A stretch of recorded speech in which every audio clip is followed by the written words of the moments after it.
बिस्मिल्लाहिर्रहमानिर्रहीम, अस्सलाम वालेकुम, वेलकम टू लिटरेचर ऑनलाइन। आज हम कह रहे हैं टी.एस. एलियट का ऐसे tradition and the individual talent. ये ऐसे 1919 में पब्लिश हुआ था एक लंदन के लिटरेरी मैगजीन में, द ईगोइस्ट नाम था, ठीक है इसका। और ये रिपब्लिश हुआ एक साल के बाद, ठीक है। एलियट कैसे में 1920 में जब एलियट ने एक कलेक्शन अपने 19 एसेज की पब्लिश की, उस कलेक्शन का नाम था द सेक्रेड वुड, उसमें ये दोबारा से पब्लिश हुआ, ठीक है। ये जो ऐसे है ये बेस बना, बुनियाद बना न्यू क्रिटिसिज्म मूवमेंट की। एलियट ने कहा कि जिस बेसिस पे 19th सेंचुरी में क्रिटिसाइज किया जा रहा है एसेस को, लाइक जो क्रिटिक्स लिखते हैं, क्रिटिसाइज करते हैं किसी भी प्रोज को, किसी भी पोइट्री को, उनका अंदाज और उनका नज़रिया गलत है। उसने कहा कि आप लोग देखते हो कितनी इंडिविजुअलिटी है, कितनी ओरिजिनलिटी है, ठीक है, कि हर चीज़ नहीं होनी चाहिए। कोई पोइट अपने से कंटेम्प्रेरीज और अपने से जो प्रीवियस पोइट्स हैं उनसे बिल्कुल न्यू चीज़ लिखेगा, इनोवेटिव चीज़ लिखेगा, तो वो तभी ओरिजिनल होगी। अदरवाइज वो कहते थे इट इज़ जस्ट इमिटेशन, और वो उसको कंसिडर ही नहीं करते थे, और वो कहते थे कि ये सिर्फ नकल की जा रही है, ठीक है, जिस तरह कहते हैं कॉपी कैट, तो वो ये कहते थे। तो एलियट कहता है कि भाई ओरिजिनलिटी और इंडिविजुअलिटी का मतलब ये नहीं है कि आप जो है वो एक्सपेरिमेंट करते जाओ और इनोवेशन लाए जाओ चीज़ों में। ओरिजिनलिटी या इंडिविजुअलिटी का मतलब ये है कि आपकी जो बात है उसमें आपका जो नॉलेज है, आपका जो एक्सपोजर है, और जो आप पॉइंट और आइडियोलॉजी रखना चाह रहे हो वो कितनी सॉलिड है, ठीक है। जो आप एस्थेटिक और स्टाइलिस्टिक वैल्यूज़ पे किसी चीज़ को कंसिडर करते हो और क्रिटिक्स उसको बहुत ज़्यादा प्रेज करते हैं, तो ये तरीका गलत है, ठीक है। वो कहता है कि imitation is more to do with understanding and expanding upon the intellectual and literary context in which one is writing, ठीक है, कि आपका जो जो नॉलेज है और आपका जो पोइट के बारे में जो आपको उसके कॉन्टेक्स्ट का और बैकग्राउंड का पता है वो कितना है, ठीक है, और आपकी जो रिलेशनशिप है पोइट्री और पोइट के दरमियान वो कैसी है, ठीक है। इस ऐसे को एलियट के ये भी कहा गया कि एक अनऑफिशियल मैनिफेस्टो है एलियट के क्रिटिकल क्रीड का, क्योंकि इसमें हर वो क्रिटिकल प्रिंसिपल मौजूद है which is criticism has been derived ever since, कि जिससे क्रिटिसिज्म की बुनियाद सही तरह पड़ी और लोगों को सही समझ आने लगी कि क्रिटिसिज्म बेसिकली होता क्या है और कैसा होना चाहिए। लाइक फ्रूटफुल होना चाहिए, एक बेसलेस चीज़ नहीं होनी चाहिए क्रिटिसिज्म, ठीक है, बायस्ड नहीं, प्रेजुडाइज्ड नहीं होना चाहिए। तो इस ऐसे को एलियट 3 हिस्सों में तकसीम करता है। जो फर्स्ट पार्ट है इस ऐसे का वो है कॉन्सेप्ट ऑफ ट्रेडिशन, ठीक है, डेफिनेशन ऑफ ट्रेडिशन वो बताता है, concept and definition of tradition बताता है। और सेकंड पार्ट में वो बताता है theory of impersonality of poetry, like what is the relationship between the poetry and the poet, ठीक है, वो ये बताता है कि पोइट और पोइट्री में फ़र्क क्या है। जब आप किसी चीज़ को क्रिटिसाइज करो तो आपने उन दोनों को अलग अलग रखना है, या फिर आपने उसकी पोइट्री को पोइट के साथ रख के पढ़ना है और फिर देखना है कि पोइट का कॉन्टेक्स्ट क्या था, ठीक है, वो किस बैकग्राउंड से ताल्लुक़ रखता था, इस पोइट्री को लिखने के पीछे वजूहात क्या बनी, कॉन्टेक्स्ट क्या है, बैकग्राउंड क्या है, ठीक है। आपने इन सब चीज़ों को बीच में रखे रखना पढ़ना है और फिर से आपने क्रिटिसाइज करना है उसको। और जो थर्ड पार्ट है इसका वो है ब्रीफ कंक्लूजन, कि नेचर ऑफ अ कंक्लूजन, कि आपको कंक्लूड किस तरह से करना है अपने ऐसे को, ठीक है। फिर एलियट बताता है कि आप लोग ये जो 19th सेंचुरी के लोग जो हैं, जो मेरे जो साथ के लोग हैं, वो ट्रेडिशन को किस तरह से देख रहे हैं। ट्रेडिशन वर्ड उन्होंने उसका मतलब ही गलत निकाली है, ट्रेडिशन का ये मतलब होता ही नहीं है। वो कहते हैं आजकल ये देखते हैं किसी भी वर्क को क्रिटिसाइज करते हैं तो वो देखते हैं कितनी इंडिविजुअलिटी या ओरिजिनलिटी है उस वर्क में, ठीक है, कि उसको बिल्कुल इनोवेटिव तरीके से लिखा गया हो। लेकिन वो कहता है कि ये जो तरीकाकार है ना किसी भी लिटरेरी वर्क को क्रिटिसाइज करने का, ये बहुत ही अनक्रिटिकल है। Like the critics are uncritical, ठीक है, वो सही तरीके से नहीं कर रहे हैं। वो कह रहा है कि सही तरीका तो ये होता है that the best and the most individual part of a poets work is that which shows the maximum influence of the writer of the past, कि किसी भी वर्क को आप उस तब सही तरह से क्रिटिसाइज कर सकते हो जब आप ये देखो कि पोइट पे पिछले सारे वर्क्स का इन्फ्लुएंस कितना है और किस तरह से है। अब हमने जितना भी लिटरेचर पढ़ा है, जब हमने मास्टर्स किया, बीएस किया, तो हमने जितना भी लिटरेचर पढ़ा उसमें हम क्या देखते हैं कि उसकी जो एरा होता है, जो पीरियड चल रहा है, राइटर ऑब्वियसली अपने एरा से या किसी चीज़ से इन्फ्लुएंस होकर लगता है। विदाउट इन्फ्लुएंस कुछ भी नहीं लिखता, विदाउट इंस्पिरेशन कुछ भी नहीं लिखता। चाहे वो आप प्रोज लिख रहे हो या पोइट्री लिख रहे हो, कोई ऐसे लिख रहे हो, कोई नॉवल लिख रहे हो, कोई प्ले लिख रहे हो, there is something in your mind जिसकी बेस पे आप लिखना शुरू करते हो। तो वो कहता है जब तक हमें उस चीज़ को हम बेस नहीं बनाएंगे अपने क्रिटिसिज्म की, तो फिर हम किस तरह से क्रिटिसाइज कर सकते हैं चीज़ को। वो कहता है ट्रेडिशन का जो मतलब निकाला हुआ है ये बिल्कुल गलत है। किसी भी पुराने टेक्स्ट को इमिटेट कर लेना, मेयर स्लेविश इमिटेशन जो है ये सही नहीं है, इसको ट्रेडिशन नहीं कहेंगे। इमिटेशन जो होती है वो एक सिर्फ रेपिटेशन रह जाएगी और हम उसको डिस्करेज करते हैं। लाइक आप सिर्फ रेपिटेशन करो किसी भी पुरानी चीज़ को लेकर, उसको ही घुमा फिरा कर वैसे ही लिख दो, तो ये जो तरीका है ये गलत है और मैं इसको डिस्करेज करता हूँ और मैं इस ट्रेडिशन को मानता भी नहीं हूँ और इस ट्रेडिशन के बारे में मैं कह भी नहीं रहा कि ठीक है तुम इसको एक्सेप्ट करो या एडमिट करो। नॉवेल्टी मतलब जो न्यूनेस है, it is a good thing. Creativity इंसान में होनी चाहिए, वो इन्फ्लुएंस्ड ज़रूर हो लेकिन चीज़ अपनी लेकर आए, ठीक है। और वो कहता है कि tradition in the true sense of the term can not be inherited, इसको ट्रेडिशन को इनहेरिट नहीं किया जा सकता। लाइक आपके जीन्स में भी नहीं होगी और हर एक के पास भी नहीं होती। It can only B obtained by hard labour, ये सिर्फ उन्हीं लोगों के पास है जो इसके लिए एफर्ट करते हैं, ठीक है। The labour is the labour of knowing the post writers, वो क्या पास्ट राइटर्स, वो कह रहा है ये तभी आपको ट्रेडिशन के बारे में पता चलेगा, आपके ऊपर एक अच्छा लाइक आपके पास नॉलेज होगा जब आपको पास्ट राइटर्स के बारे में पता होगा। वो कहता है सिर्फ पास्ट राइटर्स, ये नहीं कि सिर्फ आप अपने से पिछली सदी का देख लो, बल्कि आपको जब से लिटरेचर स्टार्ट हुआ है आपको तब से लेकर अपने दौर तक के राइटर्स का पता होना चाहिए। और ये नहीं कि सिर्फ मशहूर का पता चल गया, आपको तकरीबन हर किस्म के वर्क का, लिटरेरी वर्क के बारे में पता होना चाहिए कि पास्ट में क्या ट्रेंड्स थे, क्या ट्रेडिशंस थी, ठीक है, किस तरह के राइटर्स हैं, उनका राइटिंग स्टाइल क्या था, ठीक है, जो रिटोरिक है, आपको उस सब चीज़ों के बारे में पता होना चाहिए। तो वो बंदा जो है वही ट्रेडिशन को फॉलो कर सकता है, ठीक है। फिर वो बताता है डायनेमिक कॉन्सेप्शन ऑफ ट्रेडिशन क्या है, ट्रेडिशन की वैल्यू क्या है। वो कहता है कि जो कोई भी राइटर है उसकी सिग्निफिकेंस या वैल्यू आइसोलेशन में नहीं होती। लाइक वो अकेला ही अपनी वैल्यू नहीं बना सकता। जब सारे राइटर्स को कंपेयर किया जाता है, किसी भी इंसान की वैल्यू का या उसकी अहमियत का हमें तब पता चलता है जब हम कंपेयर करते हैं। लाइक अगर आपको लाइक आप एक ही किस्म की चॉकलेट खाते जा रहे हो, ठीक है, जैसे डेयरी मिल्क खाते जा रहे हो, तो आपको सिर्फ डेयरी मिल्क का ही जायका पता है, ठीक है, आपको और कोई पता ही नहीं कि उसके अलावा क्या टेस्ट हैं, किस तरह की चॉकलेट्स हैं। जब आप गैलेक्सी खाओगे, बाउंटी खाओगे, ठीक है, ये स्नैकर्स खाओगे, तो क्या है आपको पता चलेगा, डार्क चॉकलेट्स खाओगे, ठीक है, तो फिर क्या है आपको पता चलेगा कि बेटर चॉकलेट्स कौन सी हैं, आपको डिफरेंट टेस्ट पता चलेंगे, ठीक है। तो उसी तरह पोइट्स और लिटरेरी राइटर्स हैं कि जब आप डिफरेंट राइटर्स को पढ़ोगे, आपस में कंपेयर करोगे, तो ही तो आपको अच्छा और बुरा पता चलेगा, ठीक है। तो हम किस तरह कह सकते हैं कि पास्ट राइटर्स को भुलाए बगैर हम एक नए राइटर को क्रिटिसाइज कर लें। हमें पुराना वर्क हमने पढ़ा होगा तो हम सही तरह से क्रिटिसाइज कर सकेंगे ना, क्योंकि हमें पता होगा, अच्छे और बुरे की पहचान होगी, ठीक है, टेस्ट डिफरेंट पता होंगे आपको। तो वो कहता है कि ये जो कंपैरिजन और कंट्रास्ट है, it is essential for forming an idea of the real worth and significance of a new writer and his work, ठीक है, तभी उनसे हमें उस जो वर्क है उसकी सिग्निफिकेंस पता चलेगी। वो कहता है conception of tradition is a dynamic one, ठीक है, ये डायनामिक है। अकॉर्डिंग टू हिम ट्रेडिशन ये फिक्स्ड या स्टैटिक नहीं होती, बल्कि हर दौर के साथ tradition is changing, it is like variations आती रहती हैं, क्योंकि हर पीरियड के, हर टाइम के ट्रेंड्स डिफरेंट हैं, लोग डिफरेंट हैं, सोच बदल रही है, आइडियोलॉजी बदल रही है, तो उसके साथ साथ ट्रेडिशन जो है वो भी चेंज हो रही है। जब एक नई चीज़ आती है तो वो अपने साथ कुछ चेंजेस लाती है, मॉडिफिकेशंस लाती है, ठीक है, और जो पुराना वक्त है, जो पुराने ट्रेडिशंस हैं, वो भी अपने अंदर वेरिएशंस ला रही हैं। एज पास्ट डायरेक्शन, वो कहता है कि जिस तरह ये जो ट्रेडिशन और ये जो लिटरेरी वर्क्स हैं ये ऐसे ही हैं जैसे गाइड कर रहे हैं, पास्ट प्रेजेंट को गाइड कर रहे हैं और प्रेजेंट फ्यूचर को गाइड करेगा। लाइक हर चीज़ अपने साथ लेके चल रही है, ठीक है। वो एलियट कहता है कि ये जो पास्ट और प्रेजेंट का रिलेशनशिप है, it is not one sided, ये मतलब वन वे ट्रैफिक नहीं चल रही, वन साइडेड नहीं है, बल्कि it is a reciprocal relationship, ठीक है।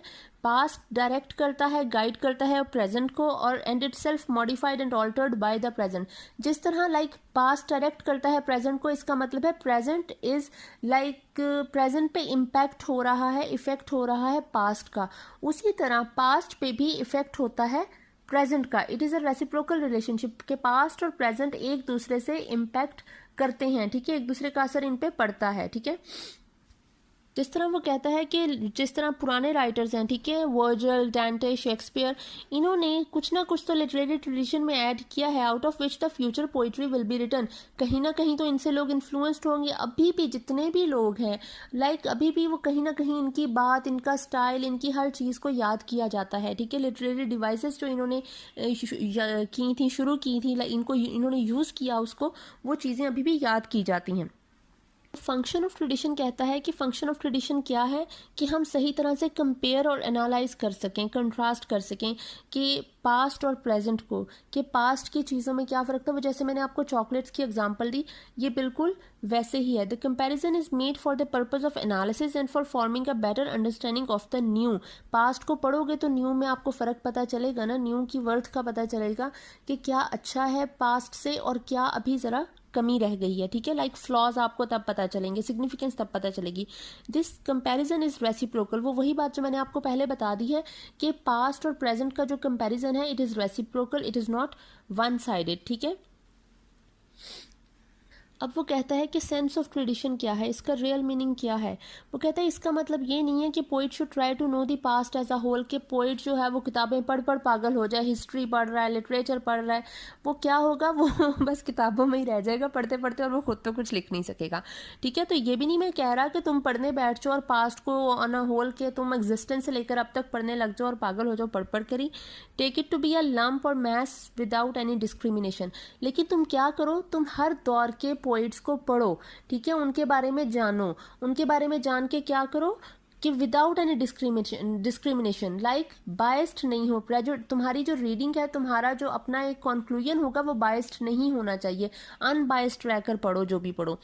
वो कह रहा है हाँ, ये कोर्स जो है वो इम्पॉसिबल और अनडिज़ायरेबल है कि इतनी ज़्यादा रीडिंग करना, हर चीज़ के बारे में जानना। लेकिन हम लिटरेचर में देखें, हम भी तो पढ़ते हैं ना, हम कितना कोर्स पढ़ते हैं, कहाँ से हमने वो शुरू किया, कैंटरबरी टेल्स, और ठीक है उससे पहले से पढ़ना शुरू किया, और अब तक जो है वो हमें एंड तक पढ़ना पड़ता है, ठीक है। वो कहता है लेकिन सेंस ऑफ ट्रेडिशन का ये मतलब भी नहीं है, और ना मैं ये कहता हूँ कि तुम सिर्फ कुछ लोगों को पढ़कर, कुछ एक आध दौर के बारे में पढ़कर, लाइक अगर आप 19th के बारे में आपने कोई क्रिटिसिज्म करना है, कुछ पढ़ना है, कुछ अपना बताना है, तो आप सिर्फ 18th सेंचुरी का, उससे पिछली का पढ़ लो, या फिर आपको सिर्फ 16th सेंचुरी का पता हो, ठीक है। वो कहता है ये भी नहीं होना चाहिए कि तुम सिर्फ एक दौर का या किसी कुछ शायरों का पढ़कर, कुछ लिटरेरी वर्क पढ़ के कॉन्टेंट हो, जो सुकून महसूस करो कि ठीक है भाई मेरे पास तो बड़ा नॉलेज आ गया। नहीं नहीं नहीं, ये भी नहीं होना चाहिए, ठीक है। पढ़ना है तो फिर थोड़ा सा लाइक अपने जो रीडिंग है उसको एक्सपेंड करो, ठीक है।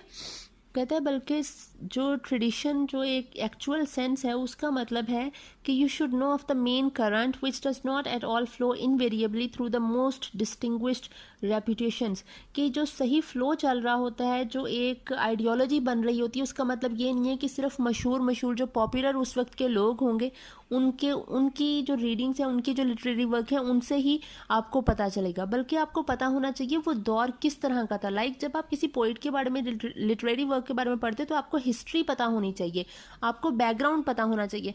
हिस्ट्री पता होगी तो आप समझ सकोगे कि वो दौर किस चीज़ से इन्फ्लुएंस्ड था, क्या जो पॉपुलर उस किस्म के प्रोज राइटर्स या पोइट्स थे उन्होंने उसके बारे में ज़्यादा लिखा, या फिर जिनके बारे में हम इतना जानते ही नहीं है, ठीक है, उनको इतनी वो इतने डिस्टिंग्विश्ड नहीं रहे, तो उन्होंने ये चीज़ें लिखी। आपको उस चीज़ का आइडिया होना चाहिए, आपका दिमाग खुला रख के पढ़ना चाहिए, ठीक है। He must confine himself to the main trends, to the exclusion of all that is incidental or topical. The poet must possess the critical gift in ample measure, ठीक है।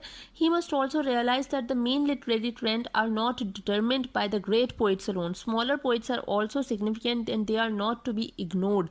कि smaller poets को भी बारे में पता होना चाहिए। आपको जो trends चल रहे हैं अपने वक्त के और जो पुराने वक्त में चले, like the customs and the traditions of the past and the present, आपको इन चीज़ों के बारे में आंखें खुली रखनी चाहिए। फिर वो बताते हैं impersonality of poetry, extinction of personality, मतलब पोइट अपनी पर्सनैलिटी को अपनी पोइट्री से किस तरह से अलग रख सकता है। एलियट का कहना था एक अच्छा पोइट वही है जो अपनी पर्सनैलिटी को अपनी पोइट्री से अलग रखता है, ठीक है। लाइक आपकी लाइक्स और डिसलाइक्स एक तरफ, लेकिन आपका जो माइंड है उसमें जो चल रहा है, that is the real thing, ठीक है, वो अलग है, ठीक है। तो अपनी पर्सनैलिटी को अपनी पोइट्री से अलग रखो। वो कहता है the artist must continually surrender himself to something which is more valuable than himself, the literary tradition. Poet को अपने आप को सरेंडर कर देना चाहिए, ठीक है। लाइक वो कहते हैं ना, क्या कहते होते हैं, पता नहीं क्या कहते हैं वो पुलिस कहती होती है ना चोर को, हैंड्स अप करती है वो, तो वो सरेंडर कर देता है, ठीक है। तो सरेंडर कर दो अपने आप को, ठीक है। तो he must allow his poetic sensibility to be shaped and modified by the past. Literary tradition को आप किस तरह से फॉलो कर सकते हो, सरेंडर कर सकते हो उसके सामने, जब आप पास्ट को जो है वो पोएटिक सेंसिबिलिटी को to be shaped and modified by the past को इस काबिल समझते हो कि वो आपकी पर्सनैलिटी को थोड़ा सा आपको मॉडिफाई कर सके, आपकी सेंसिबिलिटी को, लाइक आपका जो एक्सपोजर है, जो आपका आइडियोलॉजी है, ठीक है, पर्सपेक्टिव है आपका, उसमें मॉडिफिकेशन ला सके पास्ट, ठीक है। He must continue to acquire the sense of tradition throughout his career. वो कह रहा है अपने सारे करियर में ये सेंस ऑफ ट्रेडिशन के बारे में पोइट को बहुत ज़्यादा केयरफुल होना चाहिए और कंसर्न रहना चाहिए इस बारे में। In the beginning his self, his individuality may assert itself, but as his powers mature there must be greater and greater extinction of personality.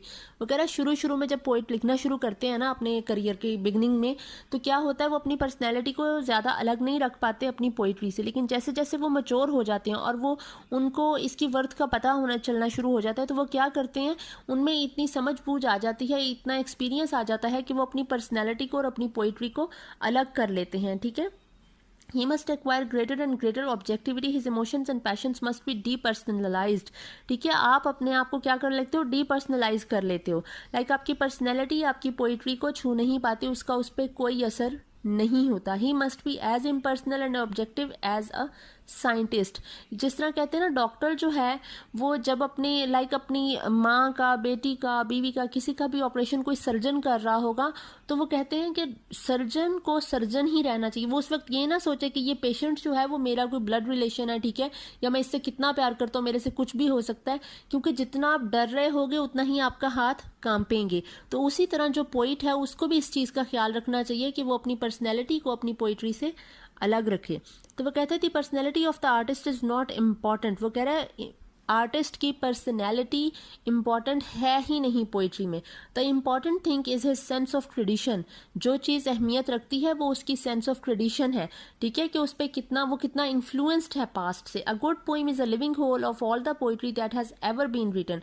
वो कह रहा है एक अच्छी पोइम जो है वो हमेशा के लिए जिंदा रहने के लिए होती है, ठीक है। पोइट्री लाइक शेक्सपियर तो मर गया, ठीक है, शेक्सपियर इज नो मोर, लेकिन उसकी पोइट्री तो आज भी जिंदा है। शेक्सपियर के जो लवर था जिसके लिए उसने इतने सोनेट्स लिख दिए, ठीक है, तो वो उसके बारे में वैसे तो किसी को पता भी नहीं होता, लेकिन शेक्सपियर के सोनेट्स के थ्रू हमें उसका पता है, ठीक है। इसी तरह बाकी पोइट्स ने जिन जिनके लिए भी पोइम्स लिखी, उनकी पोइम्स में वो लोग जिंदा हैं। जिस तरह शाहजहां ने ताजमहल बना दिया, ठीक है, मुमताज़ भी चली गई, शाहजहां भी चला गया, लेकिन ताजमहल जिंदा है और लोग आज भी उसकी बातें करते हैं। तो बिल्कुल ऐसे ही पोइट्री है, जो पोइट्री हमेशा जिंदा रहेगी और उसके साथ ट्रेडिशन भी जिंदा रहेगा।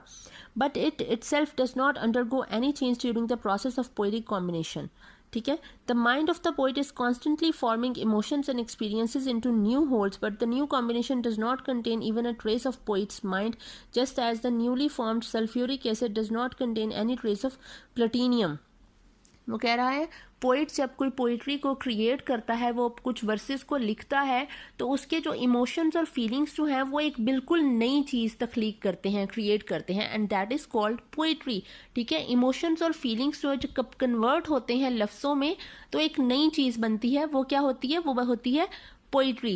वो कहता है, अब इसने एक केमिकल रिएक्शन की बात की है, वो कहता है जिस तरह से सल्फ्यूरिक एसिड जो है, आई थिंक सल्फ्यूरिक एसिड होगा, ठीक है, does not contain any trace of platinum. Sulphuric acid बनता है तो उसमें प्लेटिनियम का कोई ट्रेस नहीं होता। In the case of a young and immature poet, his mind, his personal emotions and experiences may find some experience in his composition, but says Eliot, the more perfect the artist, the more completely separate in him will be the man who suffers and the mind who creates। वो कह रहा है obviously वो किसी ना किसी चीज़ से through हुआ होता है, ठीक है, पास हुआ होता है, तो उसके अंदर कुछ इमोशंस जागते हैं, ठीक है। जिस तरह वर्ड्सवर्थ ने कहा था, poetry is the continuous overflow of powerful feelings, emotions recollected in tranquillity, ठीक है।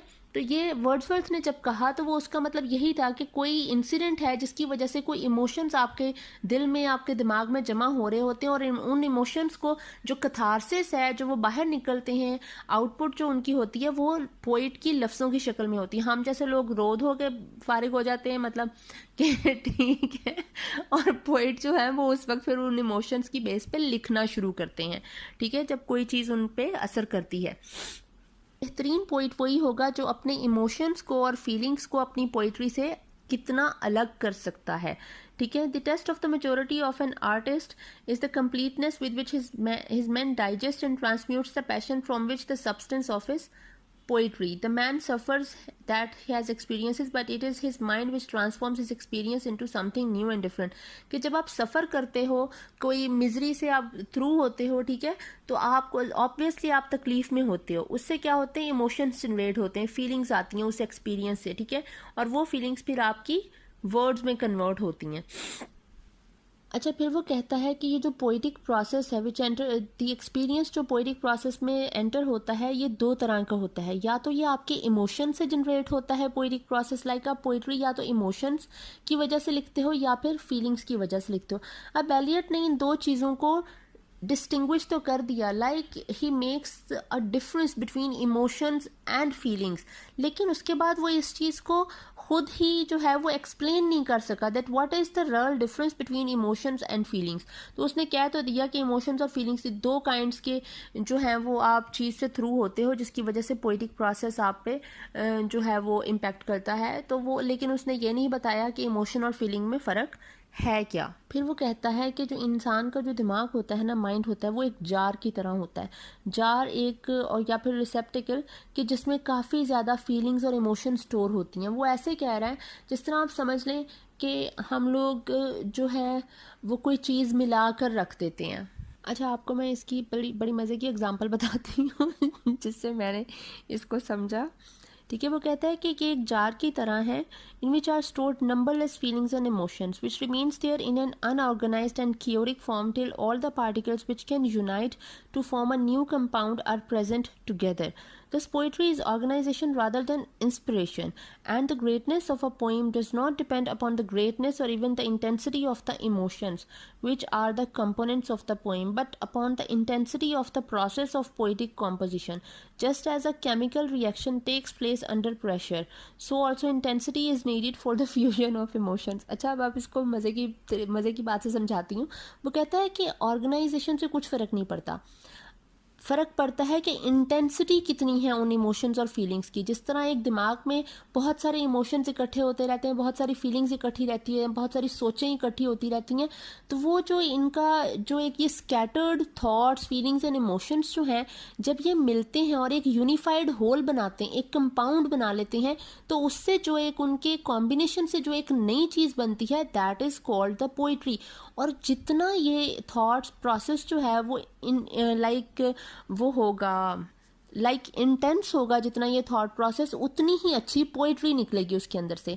अब इसकी मज़े की एग्जांपल ये है कि आप एक जार में दूध डाल देते हैं और रूह अफ़ज़ा डाल देते हैं। अगर आपने चीनी डालनी है तो चीनी भी डाल दें, या फिर आप ये समझें कि आपने मैंगो शेक बनाना है, ठीक है, आपने दूध में चीनी डाल के रखी हुई है और आम डाल के रखे हुए हैं, ठीक है, वो वहाँ पे पड़े रहेंगे जिस तरह हमारे दिमागों में पड़े रहते हैं। हम लोग कौन सा पोइट्री लिखते हैं, ठीक है, तो हमारे दिमाग में समझें कि दूध, आम और चीनी पड़े ही हुए हैं, वो कहीं बाहर नहीं निकल रहे। पोइट क्या करता है, पोइट उसका जो है वो मिल्क शेकर जो है वो ऑन कर देता है, ठीक है। उससे क्या बनता है, उससे बनता है मैंगो शेक। वो जो मिल्क शेकर है वो क्या करता है, वो इंटेंसिटी बढ़ा देता है। वो उस चीज़ को जब जो वो ग्राइंड करता है, शेक करता है, तो वो जो मैंगो उसमें क्रश होते हैं, चीनी उसमें डिज़ोल्व हो जाती है, तो उससे क्या बनता है, मैंगो शेक बनता है। वो मैंगो शेक जब हम बर्फ़ डाल के पीते हैं तो वो बहुत मज़े की पोइट्री होती है, ठीक है, टेस्ट कितना अच्छा होता है। तो जस्ट लाइक दैट एलियट भी यही कहता है कि आपकी जो सोचें हैं उनमें जितनी इंटेंसिटी होगी, वो आपके दिमाग में जिस तरह का प्रोसेस क्रिएट करेंगी, उससे ही एक अच्छी पोइम बनेगी। कहता है the more intense the poetic process the greater the poem. अब आप जो मिल्क शेकर है उसको आप थोड़े से सेकंड्स चलाएं तो सही तरह से आम के चंक्स रह जाएंगे, ठीक है, मैंगो चंक्स रह जाएंगे, चीनी सही डिजोल्व नहीं होगी, तो फिर क्या होगा, वो अच्छा नहीं लगेगा पीने में। तो क्या करना है, the more intense the poetic process, आपने उसे ज़रा तेज़ चलाना है और ज़रा 1-2 मिनट के लिए चलाना है, तो वो अच्छी तरह जब डिजोल्व हो जाएगा तो वो अच्छा मैंगो शेक बनेगा, and that will be the greater poem. और वो साथ में कहता है there is the the difference between the artistic emotion and the personal emotion of the poet. और जो आर्टिस्टिक इमोशन होते हैं और पर्सनल इमोशन होते हैं पोइट के, वो अलग रहने चाहिए, ठीक है। लाइक आपको, आपका कोई दिल तोड़ के चला गया, आप उसे बदुआएं दे रहे हो, उसको मारने को दिल कर रहा है आपका, आप अपनी पोइट्री में तो नहीं लिखोगे कि भाई तुम्हारा गला दुबा दूं, तुम्हारा ये कर दूं, तुम्हारा वो कर दूं, ठीक है, आप ये नहीं लिखोगे, ठीक है। तो आपके जो पर्सनल इमोशन है और जो पोइटिक इमोशन है वो आपके डिफरेंट रहने चाहिए, और जितना मच्योर पोइट होगा उतना ही वो इन चीज़ों को अलग रख सकेगा। आई होप अब आपको इसके ऐसे की अच्छी तरह से समझ आ गई होगी। Thank you so much.